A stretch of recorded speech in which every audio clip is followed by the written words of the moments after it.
Di video bagian 2 dengan judul manifestasi yang berguna versus yang bijaksana. Kemarin tadi aku udah record yang part 1, sekarang aku akan record yang part 2. Yang ini adalah bagian yang bijaksana. Ini sesuatu yang mungkin teman-teman pandangan berbeda tentang orang-orang yang bilang katanya manifestasi, law of attractions, dan kenapa begitu banyak orang yang kalau memang manifestasi itu adalah sesuatu yang powerful, kenapa masih banyak orang-orang yang bermanifestasi tapi tidak mendapatkan hasil. Jadi kali ini aku akan bahas bagian manifestasi yang bijaksana. Apakah manifestasi itu udah pasti berhasil? Apakah kita fokus dengan apa yang kita ingin miliki, itu akan kejadian? Buktinya kalau misalnya itu bisa terjadi, kenapa nggak semua orang aja bermanifestasi? Kenapa nggak semua orang nulis aja proyeknya dari 1 sampai 20 dan ujung-ujungnya pasti akan tercapai anyway? Kalau misalnya segampang itu, kenapa orang bersusah payah gitu loh untuk melakukan hal dari lebih dari manifestasi, kalau manifestasi saja sudah berhasil dan sudah cukup. Nah, ada beberapa hal yang pengen aku bahas. Manifestasi atau bisa dalam bentuk tulisan, bisa dalam bentuk doa, bisa dalam bentuk keinginan yang diucapkan terus-menerus kepada Tuhan, alam semesta, atau kepada orang lain, atau kepada jurnal. Itu tuh kadang-kadang seringkali manifestasi yang kita lakukan itu landasan dasar perasaan kita tuh bukan perasaan sukacita, tapi kebanyakan orang itu menuliskan manifestasi landasan perasaannya itu adalah perasaan takut. Contohnya takut miskin, marah, contohnya marah terhadap suatu kejadian yang kita tidak terima, sehingga kita pengen banget membuktikan kalau kita bisa menjadi orang yang berbeda atau enggak menciptakan hasil yang berbeda, dilandasi oleh keserakahan. Contohnya, aku sudah punya satu rumah tapi aku pengen rumah yang lebih besar lagi, aku punya omset yang cukup untuk menghidupi aku dan keluarga aku, tapi aku pengen lebih. Jadi timbulnya rasa keserakahan ketika kita ingin mencapai sesuatu yang lebih daripada apa yang sudah kita punya.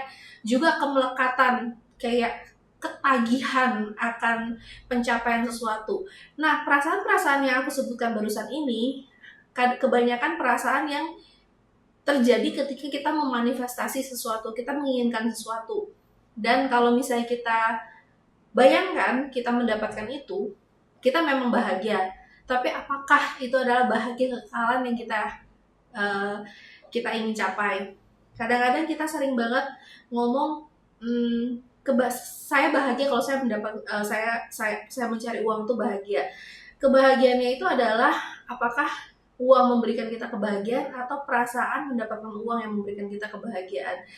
Dan apakah kebahagiaan itu adalah kebahagiaan yang perasaannya damai atau kebahagiaan yang excited yang bisa naik turun. Jadi dengan kita memanifestasikan fokus dengan apa yang kita miliki, kadang-kadang kita lupa kalau apa yang kita miliki itu adalah akibat dari suatu perilaku yang kita lakukan. Kalau kita cuma fokusnya Felicia contohnya, Felicia memiliki omset 10 miliar per bulan, contohnya seperti itu. Kalau kita hanya fokus Felicia mendapatkan omset 10 miliar per bulan, tapi kita tidak tahu sebenarnya apa sih yang harus Felicia lakukan untuk mencapai omset 10 miliar per bulan, jadinya kita kayak hanya fokus sama hasil, hanya fokus terhadap akibat, tapi kita tidak menciptakan penyebabnya. Apa yang bisa menyebabkan Felicia mencapai omset 10 miliar per bulan? Itu kan yang memang mesti kita fokuskan.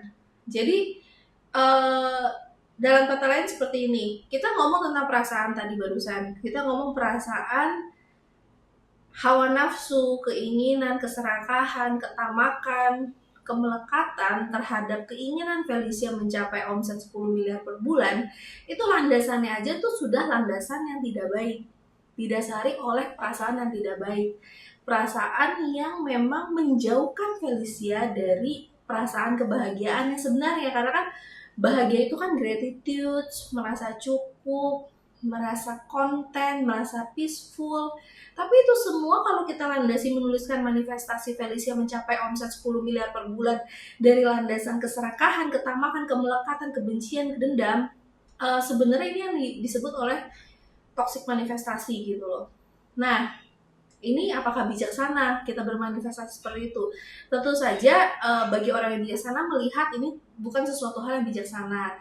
Tapi apakah ini bisa berguna untuk mencapai hasil? Bisa gitu loh. Tapi kalau tergantung tujuan kita masing-masing. Apakah kita lebih memang pengen mengejar sesuatu hal yang duniawi atau kita pengen mendekatkan diri pada perasaan cukup, gratitude, dan mendekatkan spirituality. Jadi video yang aku buat ini itu lebih ke arah yang satunya lagi, yang spirituality.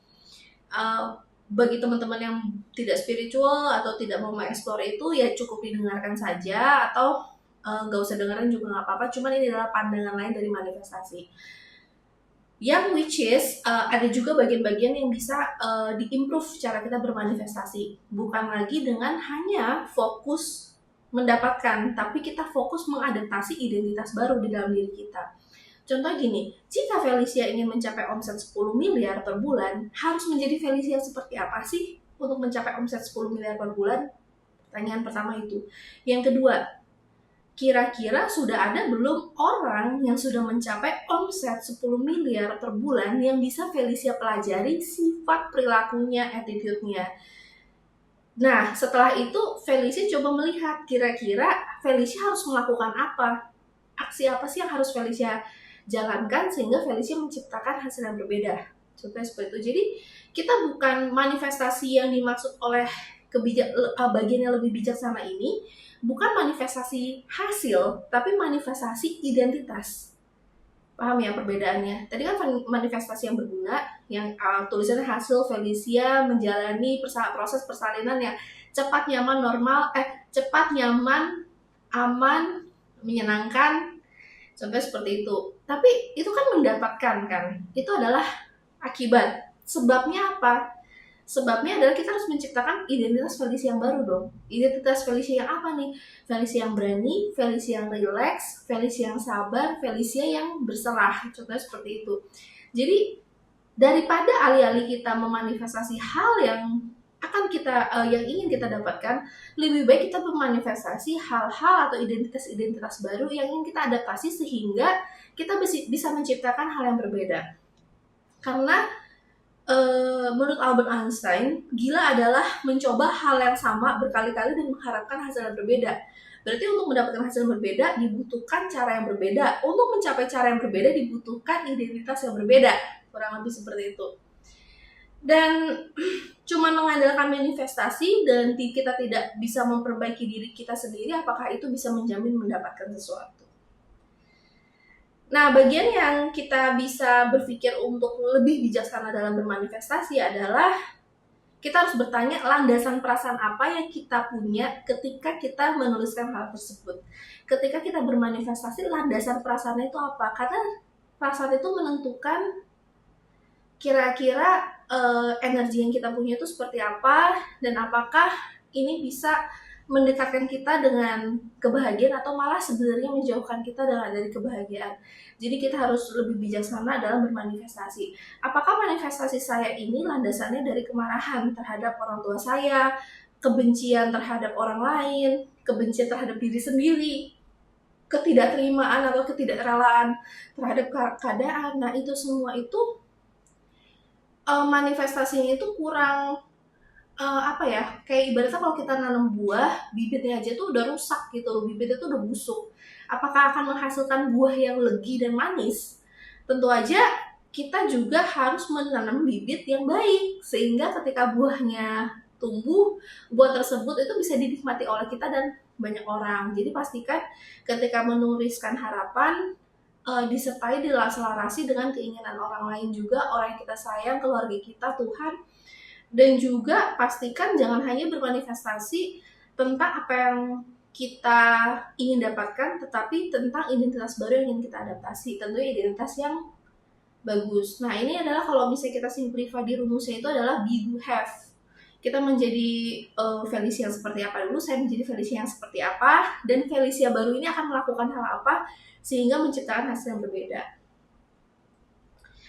Nah, haruskah kita... Ada satu guru lagi yang mengatakan, ketika kamu menuliskan harapan, janganlah kamu melekat terhadap harapan tersebut.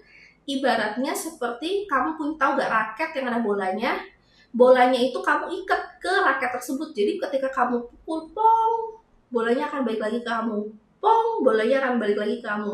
Karena bolanya itu terikat terhadap raket tersebut. Nah, kata guruku, itu justru tidak bijaksana. Seperti kamu itu sangat amat melekat terhadap keinginan kamu, sehingga si bola ini, which is keinginan kamu, itu tidak bisa terbang sejauh mungkin untuk merealisasikan apa yang kamu harapkan, karena kamu sangat amat mengikat keinginan tersebut, melekat, sehingga si harapan itu tidak bisa terbang jauh pergi untuk mencapai apa yang kamu mau. Kurang lebih ilustrasi seperti itu. Jadi ketika kita menuliskan harapan dan keinginan, janganlah melekat, janganlah seakan-akan seperti kita menunda kebahagiaan kita menunda rasa syukur kita hanya karena kita belum mendapatkan hal tersebut. Dan janganlah memohon-mohon kayak kabulkanlah manifestasi saya ini, tapi lebih pada dasar ketika kita menuliskan keinginan kita, lebih kepada merasakan rasa syukur atas apa progres yang sudah tercapai, walaupun sekecil apapun kita memiliki rasa kebahagiaan, rasa sukacita dalam syukur. Karena ketika kita berdoa, jadi manifestasi tanpa dilakukan dengan doa dan rasa syukur, itu tuh kayak belum komplit, belum lengkap, belum holistik. Tapi kalau misalnya kita bermanifestasi atau menuliskan jati diri kita tuh bisa menciptakan visualisasi.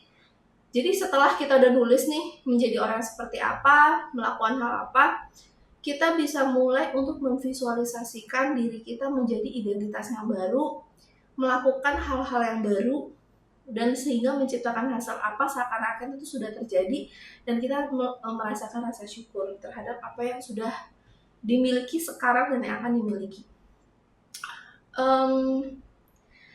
Kurang lebih ini adalah sebatas pengetahuan aku tentang apa yang dikatakan oleh beberapa guruku yang bijaksana, yang memang secara per sekarang hari ini aku hanya memiliki pengetahuan yang sebatas ini saja. Apakah kedepannya akan berubah? Apa yang aku praktekkan tentu saja akan berubah, tapi untuk saat ini yang sedang berjalan, yang aku lakukan untuk mengadaptasi identitas baru seorang Felicia supaya bisa menciptakan hasil yang baru. Nah teman-teman, semoga penjelasan ini tuh bermanfaat dan bisa menambah wawasan, pengetahuan, dan kebijaksanaan terhadap teman-teman sekalian. Dan semoga apa yang aku sharingkan ini tuh bisa diterima dan bisa dipraktekkan segera mungkin. Thank you semua, bye-bye.